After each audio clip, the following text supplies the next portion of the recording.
Introduction. Despite its humble origin, Thanksgiving has become one of the most iconic and symbolically significant ritual events in the settler colonist culture of the United States. Over time, the original history of Thanksgiving has become obscured and distorted by layers of mythology, largely aimed at upholding and justifying the settlement and colonization of indigenous land and the dispossession of indigenous people.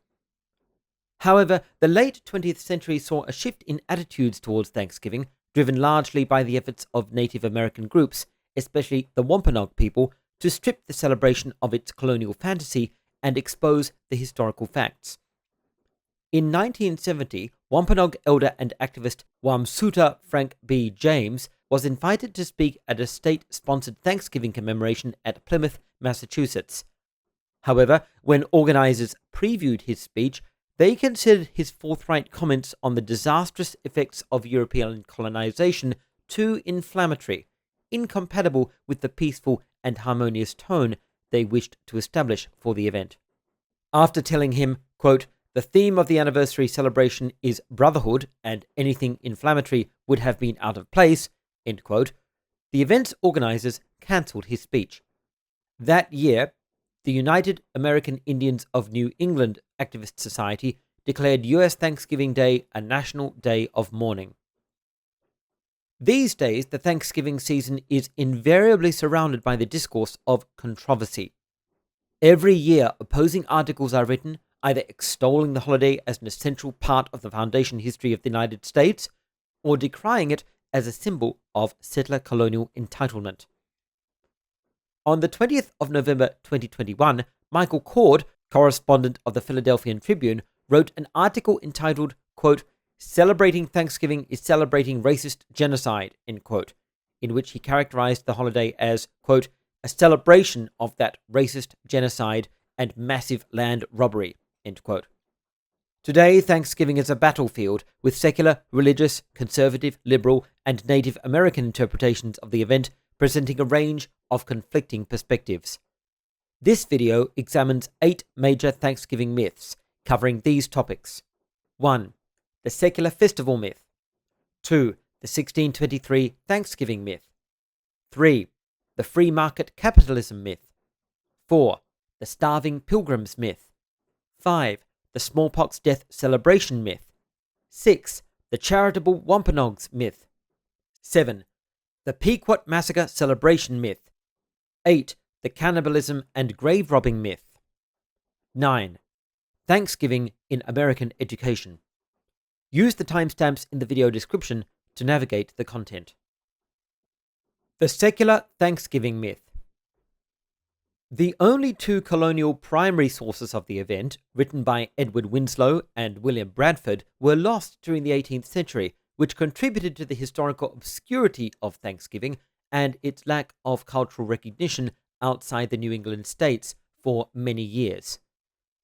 One common belief is that the 1621 meal was not actually a Christian thanksgiving to God, but was actually a simple meal with which the Pilgrims thanked the local Wampanoag people for helping them to survive. From a slightly different perspective, in their 2001 book, The Times of Their Lives, Life, Love and Death in Plymouth Colony, James and Patricia Dietz similarly make the claim that since the Winslow account of the 1621 meal, quote, "makes no mention of thanks," end quote, it is, quote, "not close enough for us to see the event as the first Thanksgiving," end quote. Instead, they characterize it as an English harvest festival of no religious significance. Historian Jeremy Bangs, who has specialized in the study of the Pilgrims, takes issue with this conclusion, considering it badly founded on insufficient evidence. He points out that even if the 1621 meal was a harvest festival, such occasions were certainly not secular and were accompanied by prayers.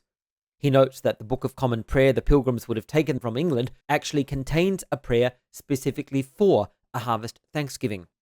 Additionally, Bangs observes that Winslow's Thanksgiving account, quote, "includes biblical phrases referring to texts whose completion includes Thanksgiving," end quote, which would certainly have been known by the other members of the community and recognized as part of the meal's fundamentally religious character. Bangs concludes by writing, quote, "We think the Pilgrims should have thanked the Indians," end quote, before adding that it is, quote, still inaccurate to bend the evidence to suggest that the Pilgrims' attitude was not predominantly providential and did not result in thanks to God for help received from the Indians, end quote. The 1623 Thanksgiving myth.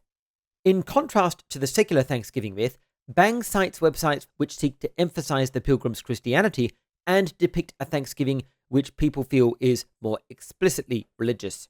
As an example, Bangs quotes from a speech supposedly given by Bradford at a Thanksgiving in 1623, at which he apparently mentioned and thanked God, identified as the Great Father, far more explicitly than Winslow's account does, including giving thanks for having, quote, protected us from the ravages of the savages, end quote, a peculiarly modern-sounding rhyme which seems suspiciously out of place in the 17th century. This alleged speech by Bradford also formalizes the event far more than Winslow's description, presenting Bradford as identifying himself as magistrate, citing the colonists landing, quote, on the Pilgrim Rock, end quote, and instructing the Pilgrims to gather formally at a specific place and time, quote, to listen to the pastor and render thanksgiving to the Almighty God for all his blessings, end quote. Bangs destroys the historicity of this speech in a few curt paragraphs, observing that it is, quote, demonstrably spurious, end quote, and, quote, does not appear in any 17th century source, end quote. In Bangs' view, it is, quote, a 20th century fraud, end quote. Bangs identifies many anachronisms and historical errors in the speech, such as the fact that Plymouth Rock is not mentioned in sources before the mid-18th century, and that the term Great Father is a 19th century term which, quote, Bradford never used in his acknowledged writings, end quote. Bangs further notes that, quote, in 1623 there was no pastor in Plymouth Colony, end quote, that Bradford, quote, never referred to himself as your magistrate in years when he was governor, end quote, and that Bradford never referred to anyone landing on Plymouth Rock, certainly not on the Pilgrim Rock. Bangs also notes that the date of the 29th of November 1623, which the speech identifies specifically as Thursday, was actually a Saturday, indicating that this text was written by someone completely unfamiliar with the Pilgrims' historical calendar, which was not the Gregorian calendar used today, but the older Julian calendar, which differs from the Gregorian calendar by 10 days. Bangs suggests, quote, this fraud is relatively recent, end quote, observing that it is absent from mid to late 20th century historical editions of and commentaries on the primary historical sources of the Plymouth Pilgrims. The earliest use of the text found by Bangs only dates to 1994 in a book which cites an earlier work in 1991. That earlier work was written by David Barton, who is not a historian, but is a well-known fundamentalist Christian and Republican who promotes highly conservative Christian and political views and seeks to return the US to a mythical Christian past. Barton is known for promoting a pseudo-history in which the United States was established as a Christian nation, Thomas Jefferson was an enlightened opponent of slavery, and separation of church and state was never intended by the Founding Fathers. The free market capitalism myth. Bangs describes another special interest group intent on hijacking Thanksgiving for their own ends, quoting libertarian Fred E. Foldberry's enthusiastic description of the 1623 Thanksgiving, which, as we have already seen, never actually happened because it is a historical fabrication of the 20th century. According to Foldberry, the Pilgrims' harvest was saved by rain, and that Thanksgiving was held as a recognition of God's providential care. Foldberry asserts confidently, quote, it is logical to surmise that the Pilgrims saw this as a sign that God blessed their new economic system, end quote. As Bangs comments sarcastically, quote, so the Pilgrims weren't thankful to God for a bounteous harvest as such, nor were they expressing gratitude to the Indians for help received. They were congratulating themselves on the discovery of the benefits of individualist capitalism, end quote. This completely fictional account is found in the writings of various libertarians, such as Richard J. Maybury, whose 2014 article, The Great Thanksgiving Hoax, claims that the Pilgrims' 1621 harvest was, quote, not bountiful, nor were the colonists hard-working or tenacious, end quote. Characterizing the colonists at this time as, quote, lazy thieves, end quote, Maybury alleges they, quote, went hungry for years because they refused to work in the field. They preferred instead to steal food, end quote. Maybury's motivation for this utterly inaccurate account is revealed by his claim that Governor Bradford, quote, abolished socialism, end quote, in order to solve the food shortage by giving households their own land, telling them they were free to cultivate it or sell it as they pleased. In Maybury's words, Bradford, quote, replaced socialism with a free market, and that was the end of the famines, end quote.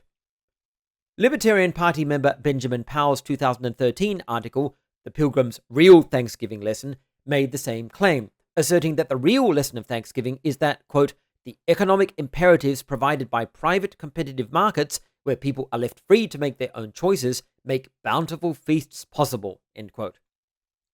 Similarly, Jeff Metcalf asserts that in 1623, the Pilgrims apparently discovered that, quote, when men are allowed to hold their own land as private property, end quote, the economy will prosper, whereas, quote, an economic system which grants the lazy and the shiftless some right to prosper off the looted fruits of another man's labor, end quote, will fall into, quote, envy, theft, squalor, and starvation, end quote.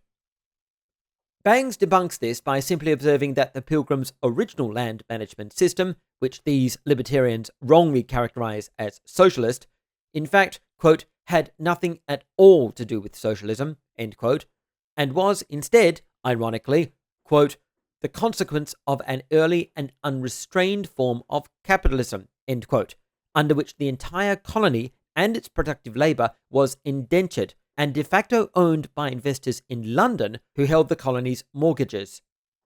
Bangs explains that these mortgage loans, quote, had to be paid off before any of the Pilgrim colonists could own freehold property, end quote. Consequently, Bangs clarifies, quote, the shift away from rotating field assignments did not result in private property, just a modification of the organization of the indentured labor, end quote. He notes that privately owned real estate was not achieved until 1627, when a few of the colonists were able to purchase their debts and pay them off. The starving Pilgrims myth. During the 1980s, Kathy Ross, Superintendent of Public Instruction in Washington, wrote a guidebook for elementary schools to teach them historically accurate facts about the original Thanksgiving. Her book, entitled Teaching About Thanksgiving, describes the Pilgrims of 1621 as, quote, living in dirt-covered shelters, end quote, experiencing, quote, a shortage of food, end quote, with almost half of them dying in winter. She describes how they were approached by two members of the Wampanoag Tribal Federation, one of whom, named Saquanto, quote, decided to stay with the Pilgrims for the next few months and teach them how to survive in this new place, end quote. During this time, Ross claims, Saquanto brought the Pilgrims food, taught them to cultivate corn, quote, how to build Indian-style houses, end quote, identified plants as either poisonous or medicinal, and, quote, dozens of other skills needed for their survival, end quote. When explaining the 1621 Thanksgiving, Ross says that the Pilgrims invited the Wampanoag people to a celebratory feast, but, quote, had no idea how big Indian families could be, end quote, and were subsequently, quote, overwhelmed at the large turnout of 90 relatives, end quote, which their visitors brought with them. According to Ross, quote, the Pilgrims were not prepared to feed a gathering of people that large for 3 days, end quote, so some of the Wampanoags left to, quote, get more food, end quote, and subsequently, quote, supplied the majority of the food, end quote. Describing the Thanksgiving meal in surprisingly greater detail than any of the primary historical sources, Ross depicts a scene in which the respective leaders of the Pilgrims and Wampanoags sat at either end of the table. She adds a feminist touch by writing, quote, the Indian women sat together with the Indian men to eat.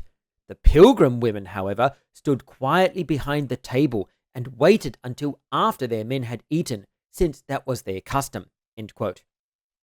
None of the relevant historical sources contain any evidence that the 1621 Thanksgiving looked anything like this. James W. Baker, a historian specializing in the Pilgrims, describes Ross's account as an, quote, admixture of fact, opinion, and gratuitous nonsense, end quote, and, quote, a new Thanksgiving myth, end quote. Baker observes that far from being as ignorant and incompetent as Ross describes, the Pilgrims, quote, were quite competent in these matters, end quote, and that the assistance of Saquanto, the Wampanoag man who had helped them, was limited to, quote, advice on planting the new crop, maize, and his role as translator, end quote. Assistance which Baker nevertheless acknowledges was, quote, invaluable, end quote. Baker also notes that the Pilgrims were not starving and, quote, there was plenty of food that first year in the supplies they had brought with them, end quote. He acknowledges that, quote, tough times came later, and then the Pilgrims did depend on corn supplied by the Indians through trade rather than charity, end quote, but that even then there was no starvation and no casualties resulting from lack of food. The 90 relatives cited by Ross were not members of one single Indian family, but were in fact all men, most likely warriors. Finally, Ross's depiction of subjugated Pilgrim women standing meekly away from the table, waiting to eat after the men, while Wampanoag women sat at the table eating beside the Wampanoag men, appears to have been influenced by modern Thanksgiving artwork, since it is certainly not found in any historical sources. In their 2001 book, The Times of Their Lives, Life, Love and Death in Plymouth Colony, James and Patricia Dietz describe a watercolor painting which, quote, seems to have found favor among motel owners in modern Plymouth, end quote. They describe the painting as showing, quote, 8 Englishmen seated at a table with an Indian at either end and several women standing behind them in a clearly subservient role, end quote. This scene is so obviously close to Ross's description of the 1621 Thanksgiving that it seems highly likely to have been her actual source, especially since Ross does not cite any historical record substantiating her description. The smallpox death celebration myth. Kathy Ross has an additional interpretation of the Pilgrims which she considers relevant to the 1621 Thanksgiving. She believes that since they belonged to the Puritan sect of Christianity, the Pilgrims, quote, saw themselves as fighting a holy war against Satan, and everyone who disagreed with them was the enemy, end quote. As evidence, she quotes what she describes as, quote, the written text of the Thanksgiving sermon delivered at Plymouth in 1623 by Mather the Elder, end quote, which apparently, quote, gave special thanks to God for the devastating plague of smallpox which wiped out the majority of the Wampanoag Indians who had been their benefactors, end quote. Ross claims that the Wampanoag people who were killed off by this smallpox outbreak included the very same individuals who had helped the Pilgrims earlier, and asks how it is possible that the Pilgrims could have instituted a thanksgiving to God for the horrible death of the Wampanoag people who had helped them. However, James W. Baker, the historian I quoted previously, assures us that, quote, we can interpret this as the fiction it is, end quote, writing, quote, there was never any such person or sermon, of course, end quote. We have already seen that the 1623 Thanksgiving itself is a myth. It never happened. Additionally, Baker explains the quotation about Wampanoag people killed by disease, which Ross cites, is actually from the book Wonder Working Providence, published in 1653 by Captain Edward Johnson, founder of Woburn, Massachusetts, and refers to a smallpox outbreak in 1618, which Baker says, quote, did decimate the coastal tribes, but has nothing to do with the Pilgrims in 1623, end quote.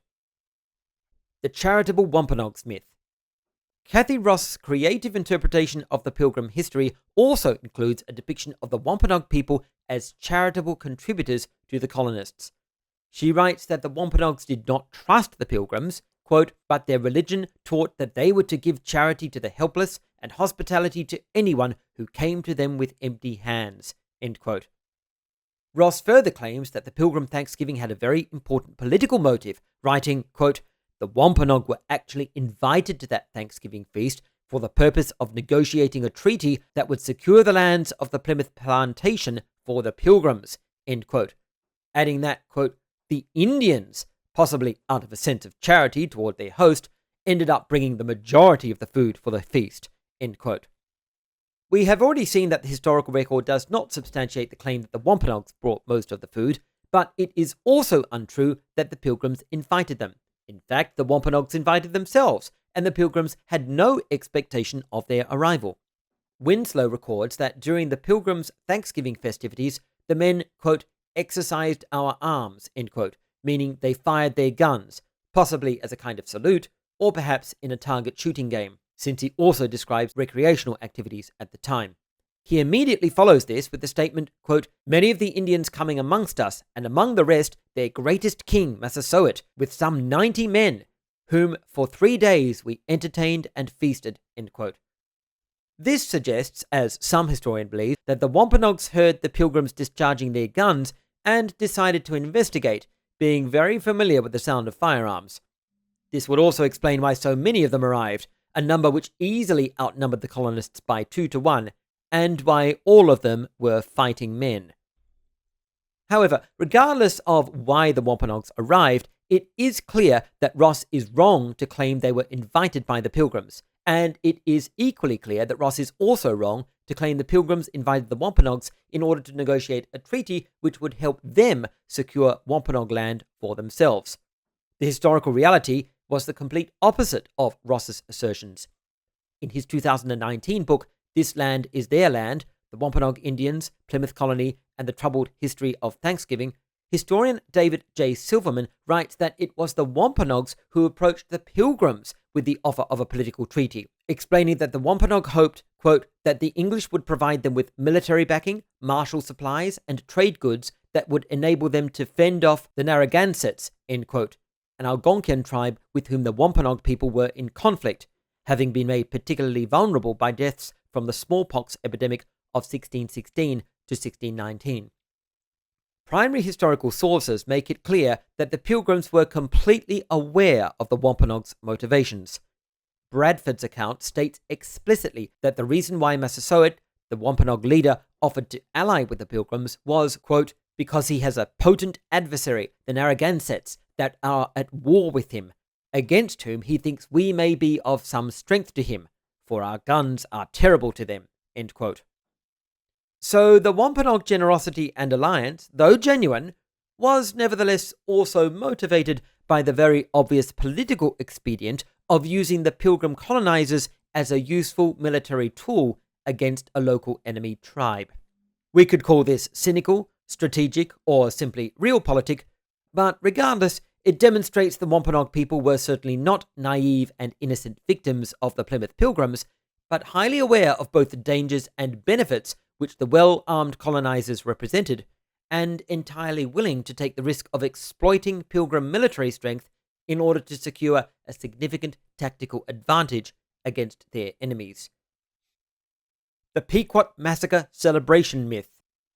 A 2010 Huffington Post article entitled The True Story of Thanksgiving by Richard Greener claims that the first Thanksgiving Day actually took place in 1637 in order to celebrate the recent massacre of 700 members of the Pequot tribe. Greener's text is an unattributed mashup, to put it kindly, or simply a blatant almost word-for-word plagiarism, to put it less charitably, of an article by Tristan Artone, member of the Kiowa tribe and editor-in-chief at the Texas Observer. Historian Jeremy Bangs, quoted previously in this video, provides Artone's exact words for reference.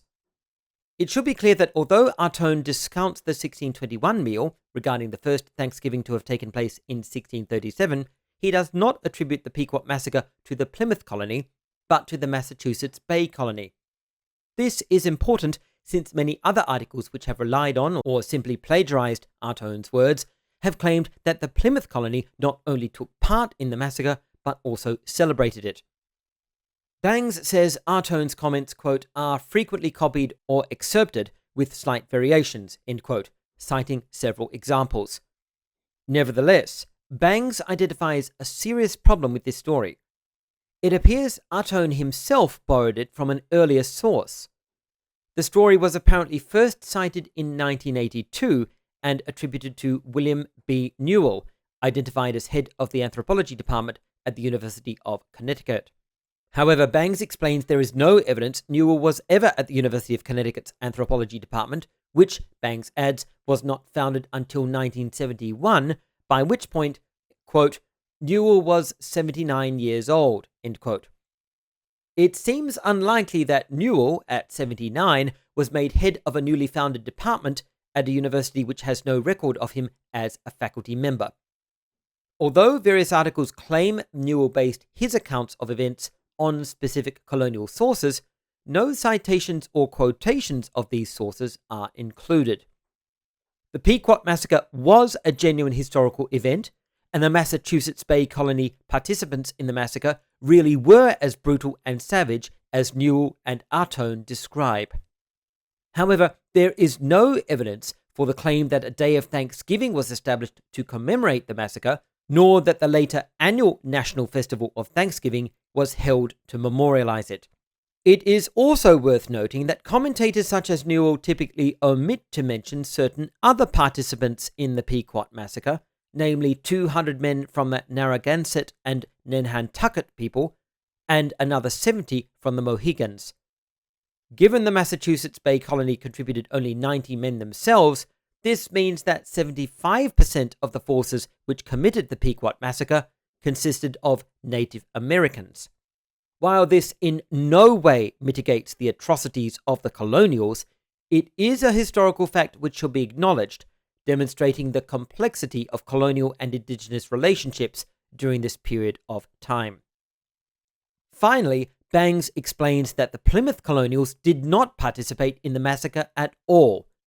He acknowledges that they were requested to do so, but, quote, did not respond until 2 weeks after the slaughter had been carried out, end quote. However, although they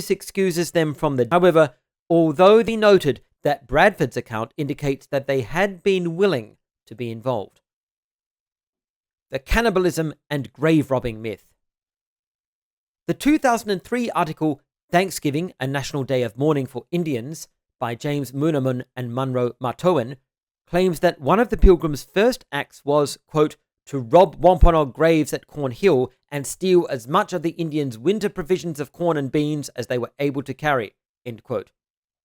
Bangs cites a more extreme version of this claim by Brenda Francis of the Lower Elwha Clallam tribe, which asserts the Pilgrims were so starving they dug up Wampanoag graves in order to eat the physical remains of the bodies they found. Bangs observes that this cannibalism claim is contradicted directly by Bradford's own record, which states explicitly that, although he had heard of certain Spanish colonists forced by starvation to eat, quote, dogs, toads, and dead men, end quote, the Plymouth Pilgrims had been spared by God from such desperate measures. Bangs notes that Francis' source is, quote, a student newspaper article, November 21, 2003, by Rachel Kalina, end quote, which curiously doesn't say exactly what Francis herself says. Instead, Kalina's article says the Pilgrims dug up Wampanoag graves, quote, to eat the corn offerings in the graves, end quote. However, this is contradicted directly by Bradford's own account, which describes the Pilgrims treating Wampanoag graves with great respect. Bradford describes one occasion on which a group of Pilgrims found various mounds, one of which was covered with, quote, old mats, and had a wooden thing like a mortar placed on top of it, end quote. They unearthed it since they did not know what it was. After digging down several levels, they discovered various items, including a bow and some unusable arrows. Bradford writes that the Pilgrims guessed there were many other items in these mounds before noting, quote, but because we considered them to be graves, we put the bow back again and made it up as it was and left the rest untouched because we thought it would be odious unto them to ransack their sepulchres, end quote, that is, their graves. This shows very obvious respect for Wampanoag grave sites. Similarly, Bradford records that they later found a very large mound covered with boards and again dug it up, not knowing what it was. When they discovered the skeletal remains of two bodies, one with blonde hair who appeared to be European and the other an unidentifiable infant, Bangs says they reburied the bodies, according to European custom, after removing, in Bradford's words, quote, some of the prettiest things, end quote, such as beaded bracelets. Bangs observes that they did not remove any corn from these graves, since there was no corn in them. It should also be noted that these graves were in a site which had been already abandoned by the Wampanoag people. The corn which Pilgrims did find were not, as claimed, quote, the Indians' winter provisions of corn and beans, end quote, but were corn left behind by Wampanoag people who had either died or left the site some years before. Bangs further writes, quote, having learned to recognize graves, 3 days later the Pilgrims avoided disturbing a cemetery, end quote. adding that, quote, Pilgrims exhibited memorable sensitivity in refraining from disturbing Indian graves once they learned to recognize them, end quote. Further noting that the Pilgrims, quote, did not dig up graves in order to eat corn buried as grave offerings, end quote, that they never removed any corn from graves, and that the corn that they did find was, quote, in baskets, whose shape, when packed in earth, would result in domed pit spaces, end quote. Finally, Bangs concludes that, quote, there is nothing to support the idea that corn was placed in graves as offerings, end quote, though he notes corn gifts have been found in graves excavated in the American Southwest and Peru. Thanksgiving in American Education. This section will be narrated by my fellow history YouTuber Civil War Week by Week, who provides an important personal insight into how Thanksgiving is addressed in the American public education system. See the video description for comments and a link to his excellent channel. The American education system is very weird about holidays. From the winter holidays, which is a mess that is impossible to detangle, to the weird events of President's Day. But what really takes the cake for weird holidayness is Thanksgiving. I remember when I was quite young and in elementary school, one November day, the whole class was told to make Thanksgiving decorations. Placing one's hands on paper to sketch the outline for a turkey, I somehow messed this task up, and still do to this day. Drawing cornucopias, again, complete failure. And lastly, saying what we were thankful for in our lives. This holiday was made specifically so I couldn't celebrate it. After the arts and crafts were over, the whole class crowded around the teacher to be regaled by an abridged tale of Thanksgiving. Well, class, the early Pilgrims were starving until Native Americans showed up with food. They had a great feast together, and the Pilgrims learned how to plant from them. From then on, they worked together to create the U.S., and that's why we celebrate Thanksgiving. This statement is at best a mixed-up oversimplification that is watered down in patriotic fantasy. Despite not explaining the turkey drawings or cornucopias, the class bought it, and then we were shown the film Pocahontas, where we learned how Mel Gibson ended racism. Truly a triumph of the public school system. Each year followed along, a long track to the truth. Next year, I think they mentioned it was Puritans in there. Totally 100% accurate, buckled hats, of course, not to rush us understanding what actually happened. They kept most of last year's details consistent and vague. One of the main causes for confusion and misinformation around the November holiday is that it usually is the only time Native Americans are taught about at all. So Jamestown, Plymouth, and a third settlement, which of course was never taught about, were all wrapped up in one for a homogeneous meeting between Proto-Americans and the indigenous population, where peace would be achieved. This usually meant that there was an incredibly small war or confrontation before the first Thanksgiving that would be solved by breaking of bread. And into the mix, a sweet idea of relationships with Native Americans being this friendship and brotherhood. You got Thanksgiving. As the years went by, the arts and crafts stopped, and the story in its context was talked about more and more. Of course, not differentiating between different settlements or native tribes. Powhatan, Wampanoags, same thing really. There of course was more discussion of food. Still not explain the cornucopia. It wasn't until researching for this video that I learned it was meant to symbolize abundance and plentiful harvest. Again, a tiptoe to the truth. Conclusion.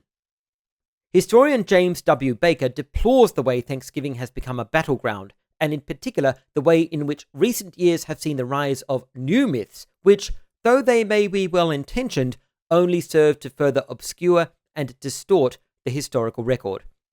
In particular, he sees no need for writing exaggerated and untrue versions of Pilgrim activities, since, as he notes, quote, the case for the tragic result of colonization on the native peoples is sufficiently damning without exaggeration, even if it has nothing to do with the tradition of Thanksgiving, end quote. Baker also has this extremely sober comment to make about the intersection of Thanksgiving with Native American history. Quote, for Native Americans, the fact that their only appearance in the annual round of remembrance that our American holiday cycle provides should be as bit players in a saccharine tale of an autumn dinner party is a bitter irony. The centuries of violence and neglect that their cultures suffered before and after 1621 are trivialized and ignored in the glow of this single mythological moment. End quote. However, Baker concludes on a note of optimism. observing that, quote, once all the problems and difficulties with the first Thanksgiving have been confronted, end quote, there is still the historical fact that, quote, there was a time when, with the best intentions, two very different cultures came together in that autumn celebration, end quote. Without burying the past or diminishing the savage and centuries-lasting wounds inflicted by European colonizers, Baker suggests the true history of Thanksgiving should be cherished as, quote, an image of hope and trust in the future, end quote. Finally, many thanks to my generous patrons, Elias Asvig, Duran Barnett, Alexander Curzon, Sean A. Young, Andy Chaos, Tibby LTP, Thors, Niels Rethlin, Judge Sabo, Matthew Simmerall, Thomas Leonard, Martin T., Ben Lindquist, John Larkin, Jack C., Ezekiel Stacey, Love You More, Noah French, Aaron Johnson, and Dusty Bob. Thank you so much for your support, and please contact me if I ever pronounce your name